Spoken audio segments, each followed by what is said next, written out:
In this video, I'll be showing you how to fix Wi-Fi is connected with no internet on Samsung Galaxy phone.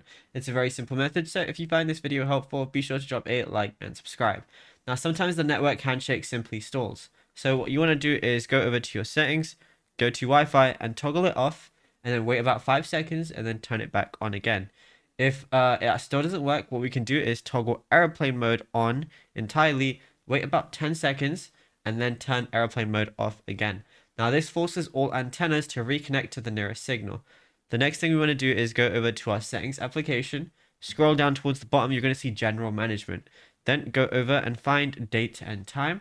Ensure automatic date and time is turned on. If it's not, that could be the reason why it's not working, and security certificates will fail and the internet can be blocked as well. What you want to also do is reset the connection. So we just want to go ahead and go back to our settings like so, like the original settings.